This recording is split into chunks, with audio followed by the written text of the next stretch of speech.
All of them are Congolese doctors. The DRC Congo. The first time the Congolese doctors came to this country is around 2005. The Congolese doctors have been working in this country, some in private sector where they are running mission hospitals, private individual hospitals, public hospitals, and county government hospitals. Many of these Congolese doctors, some went to school in this country from the first degree. Some came with degrees from all over the world. Some of them are undergoing a master's degree in very many universities in this country. These Congolese doctors are in this country pursuant to them being members of the East African community. DRC Congo joined the East African community, and heads of states of those countries accepted Congo as a member, that is DRC Congo, as a member of the East African community. The rights bestowed to members of East African community also accrues to these doctors. They have been working. Their papers of qualification have been verified by the relevant board that scrutinizes eligibility to be allowed to practice medicine in this country. None of the 50 members has any disciplinary issue. Under the medical practitioners' procedures, the licenses for one to practice medicine in this country, a doctor starts the process around July, August. By November, they have licenses to practice for next year. So these doctors are supposed by now to have practicing certificates to allow them practice medicine in this country. They have tried through the digital platform to access information and to apply for renewal. They have been frustrated because they are required to get a no objection letter from the minister or the cabinet secretary in charge of health. They have gone to look for that no objection letter from the cabinet secretary since July up to now.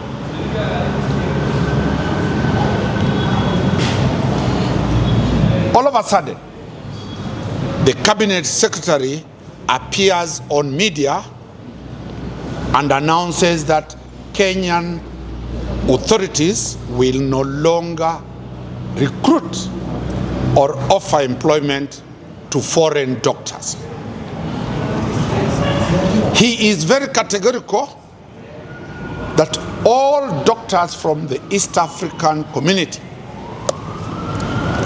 will be offered employment.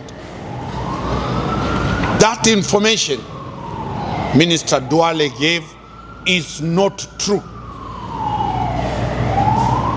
The minister lied to the public, to the country. Congolese doctors have not been allowed to renew their practicing certificates. Congolese doctors are members of the East African community. Congolese doctors have not faced that problem alone. The amount they have been required to pay for them to renew their licenses, annual licenses, increased from 20,000 to now, when the government last year took 500,000 shillings from them as annual licenses. 90 for the license, 500 for work permit. This is discriminatory. These are professionals. None of these people are politicians. They are in this country. They have work permits. They have husbands. They have wives. They got an oral notice that their licenses will not be renewed. The consequences of that is that as they are here, their immigration status, the status that brought them to this country, is uncertain. Are they persona non grata? Are they supposed to be deported? Because the condition of them coming to this country was that they were professional doctors from the East African community. Agreed with that, the members gave me instructions to move to the Judicial Review Division of the High Court, seeking to quash the decision of the minister, seeking for interim orders to allow them access the portal and get their annual practice certificate to go to that area. As we have these doctors here, every Kenyan knows what is going on in the health sector of the Republic. It is private hospitals and mission hospitals that have been keeping the health of our citizens intact. None of the 50 doctors can operate in a hospital. Some are surgeons. There are people Kenyans who are supposed to be operated. Their doctors cannot operate on them because they have no license. Many deaths are going to occur because of the negligence of the ministry.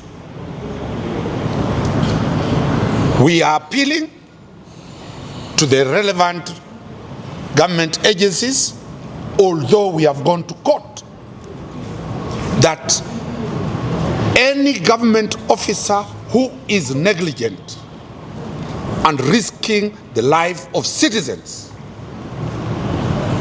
we shall take him by his name. We have now sued the government officers in their official capacity, but we shall institute civil litigation against if any Kenyan dies, because these doctors have been denied the chance to practice. The doctors are present. They'll give you their view. They will be able to communicate in English, in Lingala, and in French, because this is an issue that affects the diplomatic question between Kenya and DRC Congo. If Kenya is chasing the Congolese, are we likely to see more than 5,000 Kenyan professionals working in DRC Congo coming back with Kenya Airways? Is it relevant to start a diplomatic tiff with the professionals who are here, who are not politicians, who are here for the purpose of saving the lives of Kenyans? Allow me to call the Deputy President of the Congolese in the diaspora to come and lay the basis for what is here before. My brother, come. You'll introduce yourself and the position. Thank you so much, Wakili. My name is Angembe Agaton Angembe. I'm the Vice Chairman for the Congolese diaspora in Kenya. On behalf of the Congolese living in Kenya, we want to appeal to the relevant health authorities to exempt the Congolese from this denial of performing their duties because it's going to affect a lot of Congolese who are currently living in Kenya. We are a lot of Congolese, not only in Nairobi, there are those in Kisumu, in Mombasa, in Eldoret, all over Kenya. So when the health sector regarding our doctors is affected, it will affect most of our people. That those pregnant women giving birth is becoming a problem. They trust our doctors. Some of the doctors, they went to school here. Personally, I've also gone to school here in international relations and diplomacy. So we are much conversant with English. And also bearing in mind that we are a member state of East African community, we really request and appeal to the government to consider the treaties of East African community that we Congolese, they should be exempted. We appreciate the effort that has been done in East African community in regarding to other issues like immigration, that is the visa issue, that is the student visa, travel visa, all those have been adhered to. So we also request that the issue of the health is very vital to the human life. So we are on behalf of the community, we support Daktari, the Wakili here, Dr. Stan Omari, to the cause that is doing a noble cause for the Congolese doctors and also the entire Congolese people in large. Thank you so much. Thank you. Let us have the lady address his countrymen and her countrymen in French. Oui, je m'appelle Dr Mwangaza Kamboko. Je viens de la République démocratique du Congo. Depuis 2018, je fais mon travail en tant que médecin généraliste au niveau de ce pays kenyan. Il y a une année, ça fait plus de 6 mois, on nous a interdit de renouveler nos licences. Une chose qui est très inquiétante et qui nous affecte en tant que médecins. Et ça nous affecte même la population de Kenya. Et aussi, il y a un problème de diplomatie entre la République démocratique du Congo et celui du Kenya. Parce que nous sommes reconnus comme le pays de l'East Africa, mais ça c'est la théorie, mais pratiquement nous sommes discriminés au niveau de ce pays de Kenya.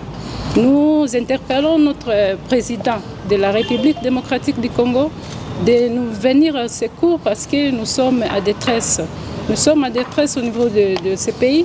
Nous ne savons pas comment nous allons survivre dans ce pays. Je vous remercie.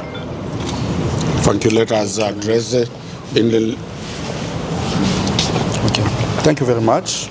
I'm Dr. Georges Maloba, the president of the group of Congolese doctors in Kenya. We are here today because there is an issue that has been addressed by our diaspora president. The problem is we are in a situation where we are being denied to renew our license for the year 2026. Of course, we have been practicing in this country for almost 10, 15 years, some of us. But today, this group of Congolese doctors are out of the system. They are being considered like outsiders, yet they are members of the East African community. The DRC joined the East African community in April 2022. And we believe that so far, there is no letter which is saying that DRC was removed or they went out of the East African community. So that's why we are coming here to appeal to our authorities in Kenya to assist us, because we have been writing letters to different offices to request the consideration of Congolese to be part of the East African community. When you go even on some websites of the institutions, you will find out that the name of DRC is not yet included in data in the list of East African community. Why that discrimination? Yet, when we are about to pay the licenses, we see the price from 20,000 up to 90,000. And the work permits, of course, for 250,000 up to 500 per year. Yet the people of East African community are not paying the same amount even when it comes to licenses. It's less than that. But only the Congolese people who are not giving that chance to be part with other members of East African community. That's why we are calling, because the letter that we have submitted to the offices have never been answered by anyone. Even we have reminded the officers to help us to understand what is the cause, because it's very important. We are just the people. We are professionals in Kenya. We are doing our best to work according to the strict of the law of Kenya. But in this particular time, we have families here, but now we are struggling. We cannot go to the place of work because we have not renewed our licenses. That's why we are calling again to the government of Kenya, even the government of the Democratic Republic of Congo, to come together to create a zone where they can agree, they can sit together and see what is the problem, so that our people can live together. We are one family in Africa. We cannot be living divided. We need the development of our countries, but we need also to embrace each other so that we can move forward. Thank you. A question. Also, have you tried to explore to resolve this kind of through diplomatic means? As the DRC embassy contacted the Kenyan embassy, have you tried to resolve this on us diplomatically? Okay, what I will say is this. Since last year, since 2024, we started by writing letters. We started by seeing our embassy to appeal to our representative. Unfortunately, the ambassador is not around. He was repealed to the country. We addressed the issue. We gave the letter to see how they can write a letter to the Ministry of Foreign Affairs in Kenya to seek if they can accept us as members of the community. But up to now, there are several letters that we have written, either to our embassy, either to the Ministry of Foreign Affairs in Kenya. No letter have been answered up to now, since 2024, up to now. Even we started from the KMPDC to request if they can agree us to be in that law of East African doctors. But unfortunately, there is a meeting that was supposed to be organized, saying that, okay, we will come to you guys to confirm if you will be on board on that list. Unfortunately, it doesn't happen like that. And then we reached the point where the verification of our documents was done. After that, we saw the portals being blocked. When you try to apply for the renewal, you see just a message appearing there, seek the letter of no objection from the Ministry of Health. We, as Congolese, we consulted despite being in different places, we collected the letters and we wrote one letter to request the CS to recognize the Congolese doctor being part of the East African community. And the letter were received to the office of the CS on 4th November last year. Up to now, no answer. So on the diplomatic level, we are still pushing and requesting all the government, because we are just the citizen.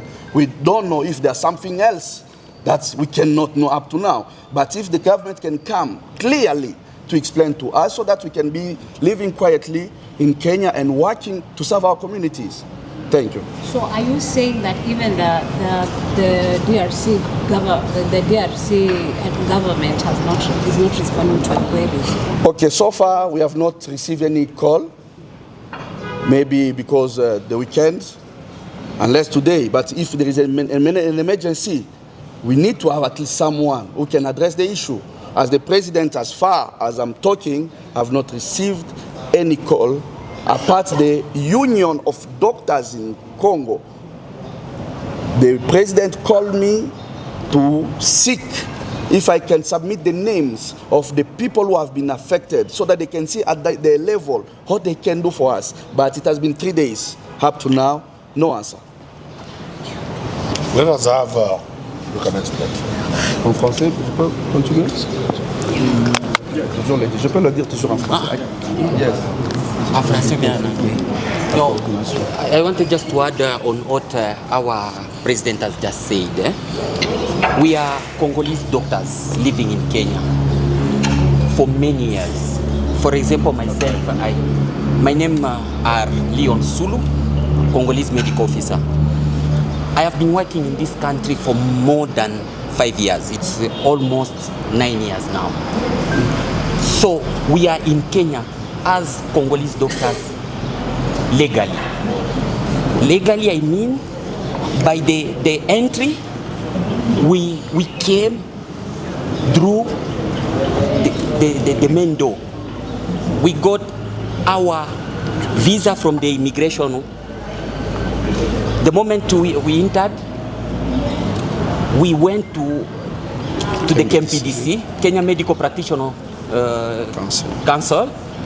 From there is a requirement for document to be submitted, document which was supposed to be subjected to a verification, of which we did that. We were given letters which we were going to present to different employers for for a vetting to the facility. That is the facilities. You go there for a vetting. After the vetting, you get another letter from the employer saying that I want to employ this Congolese doctor because of this and this and this. And then once you go back to the KMPDC, they put all the document together, you pay the fees, you get the registration. From the registration back to the immigration with the license, there is also another requirement. You submit all the papers at the immigration levels. They will do a verification. You pay the processing fee, and then you will pay for the permit. The moment you get the permit, you are allowed to work in Kenya. That's what all of us we have done as far as the immigration and the KMPDC board is concerned. We started working for many years. It was just about to renew. I think in 2019, we received a notification from the Kenyan Medical Practitioner Dentist Council saying that all doctors should come, submit their document, because we want to do a registration. We want to register them. A fresh registration. That's what we did in 2019. We submitted document, they did a verification, we got our licenses, what they call temporary registration.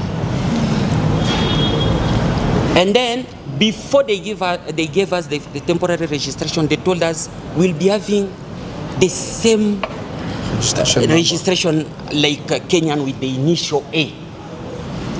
The moment we submitted, at our surprise, we were surprised because we got a temporary registration with the initial of letter C.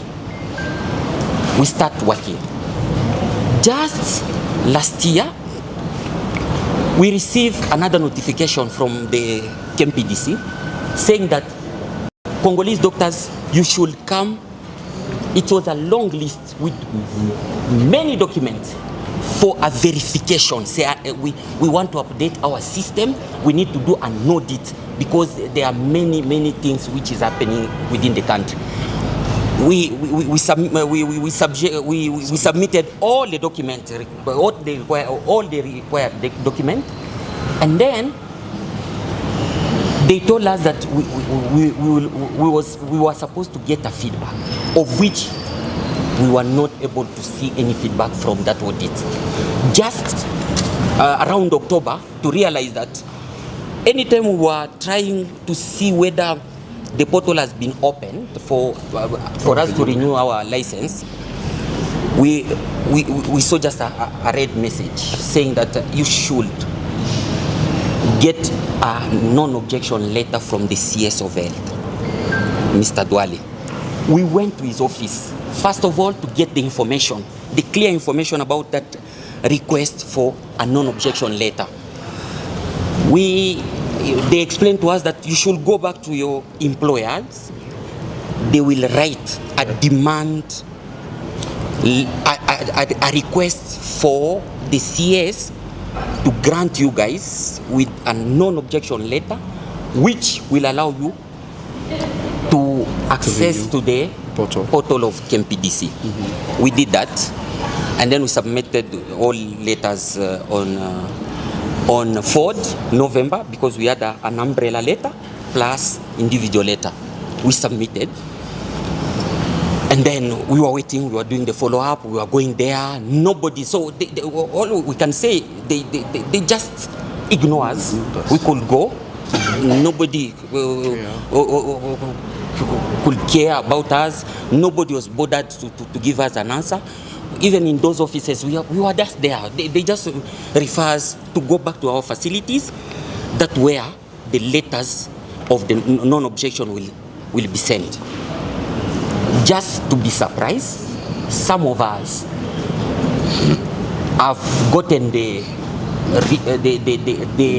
letter from the CS saying that we cannot approve for you through their facility. And then when we saw it in media, we were surprised. We tried to contact different offices, but no answer. That's when we decided ourselves that as far as the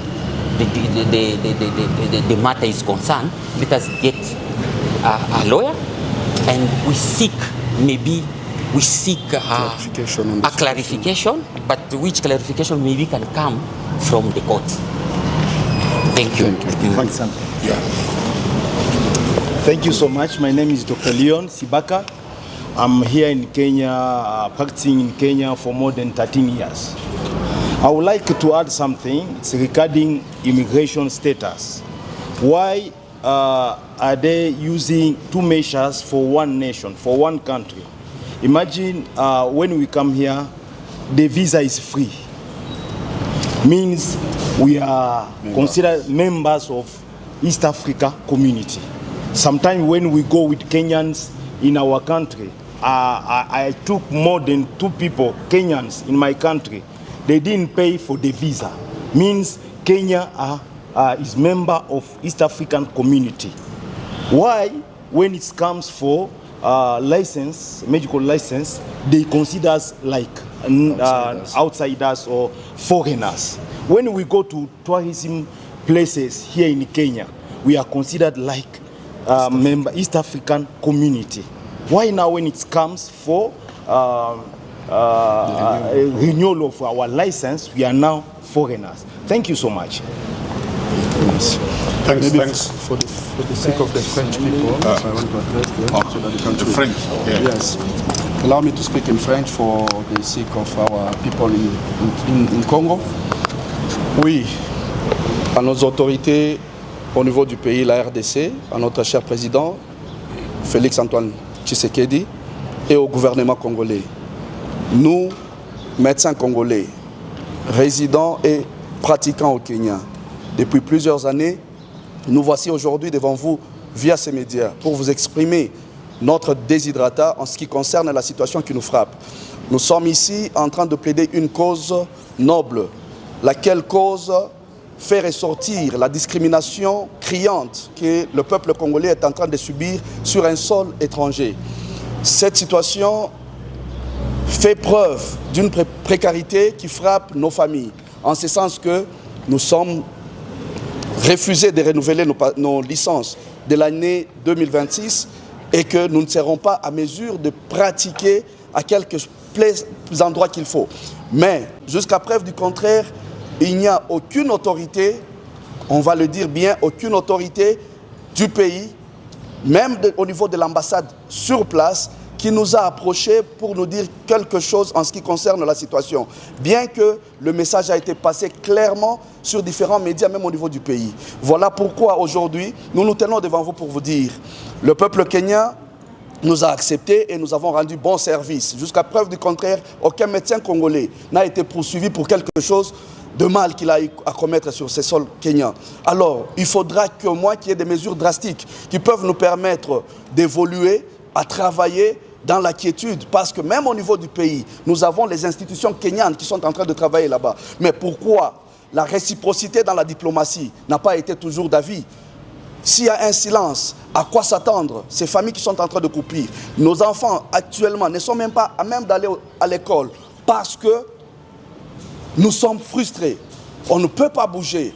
D'une minute à l'autre, on ne sait pas ce qui peut nous arriver. Alors si ce silence va continuer, ça sera vraiment dommage. Alors pourquoi nous appelons aux autorités de voir, de communiquer avec les autorités kenyanes pour nous permettre de voir au clair la situation de la RDC. Nous sommes ici, État membre d'Afrique de l'Est. Faites un effort pour nous adresser à cette situation. Merci.